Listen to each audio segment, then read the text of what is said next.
E hoje no semáforo político vamos andar à volta dos números do Ministério da Educação, mas é inevitável, Vanessa, também irmos às presidenciais. Pois é, até porque hoje há uma nova declaração de Gouveia Melo a recordar o sucesso do processo de vacinação contra a Covid-19. Filomena Martins, muito bem-vinda ao semáforo político.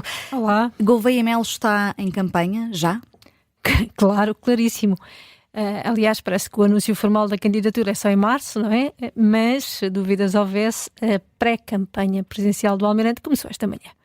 E, para mal de todos os outros protocandidatos, ele não só é nem só quem leva de longe vantagem nas sondagens, como agora a ganhou no terreno.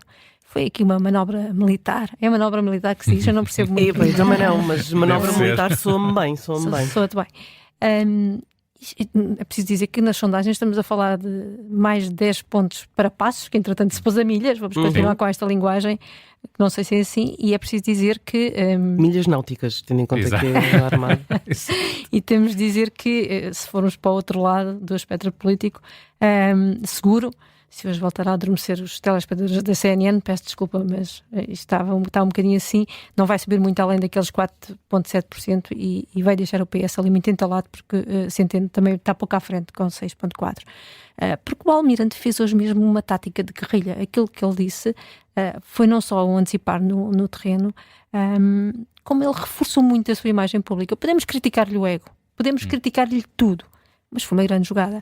Ele disse que o que fez no processo de vacinação não foi para qualquer um, não foi sequer para qualquer militar. E não deixemos disso da folha de Excel que todos nós dizemos. E a mensagem que ele quis passar ao público, que já o valoriza por isso, por aquilo que ele fez, é por isso que ele tem estes números nas sondagens, foi muito incisivo. Não menosprezemos, ninguém o menospreze. Ele fez o que os políticos não conseguem e deixou isso claro. Foi isso que ele quis passar, a mensagem. E fez questão de deixar para fora, fez questão de vincar que aquela foi uma operação complexa e exigente. Nós não sabemos. Ninguém saberá. Imaginamos que sim, não é? A verdade é que ninguém o estava a fazer, estava tudo errado. Verdade. E aquilo funcionou. E deixou essa mensagem que tem capacidade de liderança, capacidade de gestão em momentos críticos, que é um líder competente, experiente em situações de crise. Não sabemos, aquilo não estava a funcionar e funcionou. A verdade é essa, e essa foi o que passou, foi a imagem que ele deixou. E este ênfase nas suas qualidades de gestão mostram que ele tem claramente já uma estratégia para consolidar o apoio popular. Além disso, ele também quis mostrar essa mensagem que tem competências técnicas, administrativas, mas também humanas, e que isso é sempre valorizado para quando se faz umas eleições presidenciais, umas eleições para Presidente da República. E depois até usou uma coisa que eu também valorizo, e aqui eu valorizo, malandrices políticas. Ele, além de falar da lição de liderança que deu à ministra, contou o episódio da assessora que lhe pediu pontos defensivos para usar na comunicação social, e ele lhe respondeu que era um submarinista e só sabia atacar. Isto é uma malandrice, para não dizer outra palavra, e pronto, ele fez questão de a usar, e não foi inocente ao fazê-lo, claro que não foi. E depois acabou a desmontar aquilo que é o neste momento, mais dito ou mais criticado pelos comentadores, pelos políticos, que é o tal mito-medo, chamemos-lhe o que lhe quisermos, do presidente militar. Na prática ele procura dizer que não há duas sociedades, a civil e a militar, há só uma, nenhum português tem mais ou menos deveres ou direitos pela sua condição profissional, e que esta ideia que vem um militar para a presidência, este papão, podia ter algum cabimento, algum sentido se estivéssemos a falar depois do 25 de Abril. Agora não.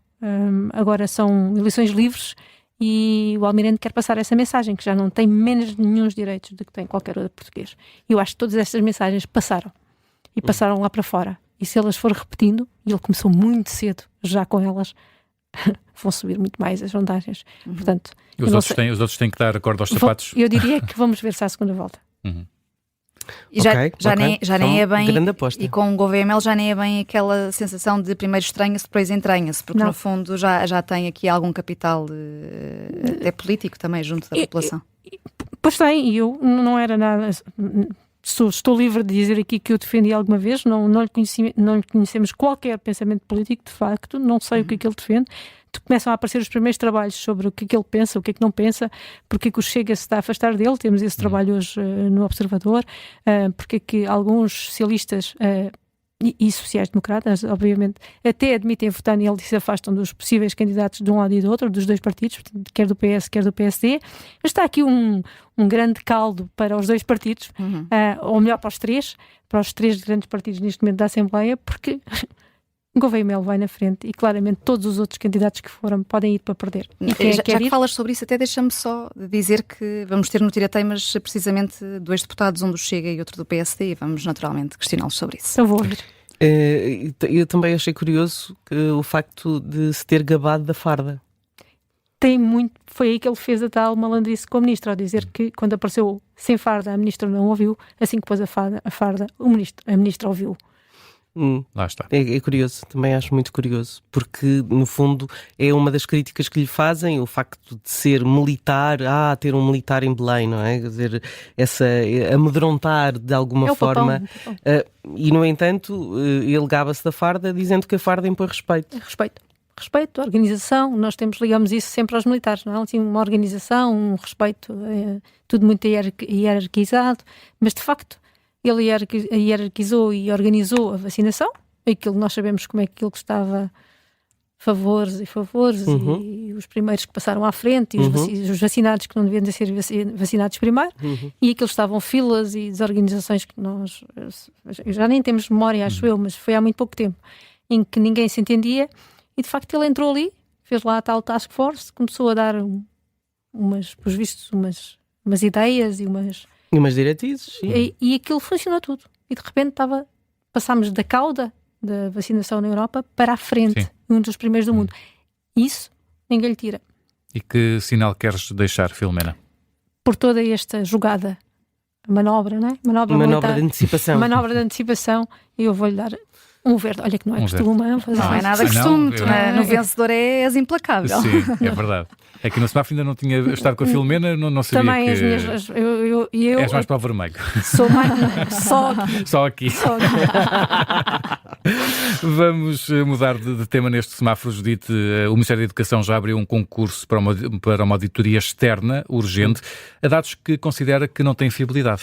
Nós todos nos recordamos, até porque foi agora, no final de novembro, desta trapalhada em que o Ministro afirmou que apenas 2.300 alunos estavam sem aulas, pelo menos uma disciplina desde o início do ano letivo, e isto representaria uma quebra de 89% face aos números que se registavam pela mesma altura no ano anterior. O PS veio logo acusar o Governo de apresentar dados que não eram verdadeiros. O Ministério pediu informação sobre esses dados à Direção-Geral dos Estabelecimentos Escolares e descobriu, de facto, que os dados não eram verdadeiros. E eu não percebi se foram inventados, não consegui perceber. Acho que ninguém percebeu realmente o que é que aconteceu, porque é que estes dados surgiram assim. Mas a prova de que o Ministro não confia nos seus próprios serviços é que tenha decidido lançar esta auditoria externa e que tenha feito isso com caráter de urgência. Vai ter agora uma empresa, portanto uma empresa externa, a fazer essa auditoria. E isto, eu repito, porque não confia nos seus próprios serviços. Eu pergunto como é que o Ministro não confia no seu próprio Ministério e nas organizações que tutela, nas instituições que tutela. Como é que se pode confiar em dados que servem para criar políticas públicas? Porque é com esses dados que se criam políticas públicas. Eu entendo que o Ministro foi de facto enganado, não acredito que tenha tentado enganar, mas acho absolutamente impensável que aquele que dirige o Ministério não possa acreditar nos dados que recebe. É claro que agora é urgente fazer auditoria e contratar empresa, portanto não confiando nas organizações, exatamente em quem tem em casa, tal e qual. Não confiando em quem tem em casa, tem que pedir fora, não é? Portanto, é fundamental ter dados para delinear um plano para combater o número de alunos sem professor, outra política pública, e além da auditoria, eu vou citar, vai pedir propostas para a melhoria do sistema de apuramento do número de alunos sem aulas. Isto leva-me a pensar que o sistema que existe agora não funciona. E eu pergunto como é que o anterior ministro fazia a medição. Não fazia, não sabes se os números anteriores são confiáveis. Aliás, não sabes que números são confiáveis. Porque a verdade é que este gesto não mede apenas os alunos que não têm aulas. mete também uma série de outros, Sim, claro. de outros números do Ministério que da sim. Educação, desde professores colocados, professores deslocados, Claro que sim, há uma série de dados alunos... que agora não podemos acreditar. Não, eu não sei... E o Ministro da Educação e até vários membros do Governo acabaram por se atravessar com, Todos com estimativas nós, não é? e com números que Desde que quando afinal é que não eram desde quando é que os números estão errados? Que números é que estão errados? Quais são os números certos? Eu acho que Porque a isto verdade é que os números não batem certo nem é- com os do Governo, nem com os da oposição, ou seja, com os do anterior Governo. Eu acho que a auditoria é de facto importante para deitar alguma luz sobre o tema, porque de facto nós não sabemos do que estamos a falar e não sabemos como é que o ministro anterior divulgava os dados. Os dados do ministério anterior não eram nada favoráveis. Não, e estavam também errados, portanto não Pois. batem certo com os que agora foram divulgados como certos. E eu acho que isso é uma coisa absolutamente inacreditável. Não conseguir saber quantos alunos estão sem aulas. Isso parecia uma coisa mais ou menos fácil de fazer. Sim. Nomeadamente com os milhares de trabalhadores que há no Ministério da Educação. Sim. Que é um ministério enorme, Sim, gigantesco. e que foi reforçado nos últimos anos. Aliás, no anterior Governo, muito reforçado. E portanto acho que esta situação é muito delicada. Acho que a situação do ministro é muito delicada, porque agora é muito difícil ele próprio acreditar nos números, mas também é difícil acreditar no próprio ministro quando ele os disser. E eu o acho problema é que também perceber se isto é um problema do Ministério ou de vários Ministérios. de vários Quem ministérios. é que serve a DGS? Que números fornecem estes serviços junto aos ministérios? Os próprios Desde agrupamentos, não é? Os Sim. próprios agrupamentos têm que dar esses Desde dados. quando é que estes números estão errados? Dá 10 anos? Dá 15? Dá 5 meses? Não sabes. Não sabemos. Que números estão errados? Eu acho que há uma coisa aqui importante. Se não se pode confiar nos serviços, talvez seja melhor mudar quem dirige os serviços. Sim, agora falta apurar responsabilidades. Não é? Sim, eu espero que sim. E espero que elas sejam apuradas. Não podemos achar normal não ter dados fiáveis, confiáveis, para sabermos uma coisa que é simples. Portanto, é um retrato. Eu vou a mais Tirar uma simples fotografia. das questões, que é um dos dados que nós já fizemos questões ao Ministério, já colocámos as questões devidas ao Ministério, para atribuir os subsídios todas às crianças necessitadas. Uhum. Vêm daqui os dados também? Ou não? Porque isto é extremamente importante, estamos a falar de questões importantes. Claro. Da atribuição de Depois de sociais. apoios. Judita, acho que ainda falta a tua cor de semáforo. E eu vou ter que dar um vermelho ao facto de termos um Ministério que não pode confiar nos seus próprios serviços. Pronto, ficou aqui um vermelho e um verde neste semáforo político de hoje. Amanhã há mais sinais.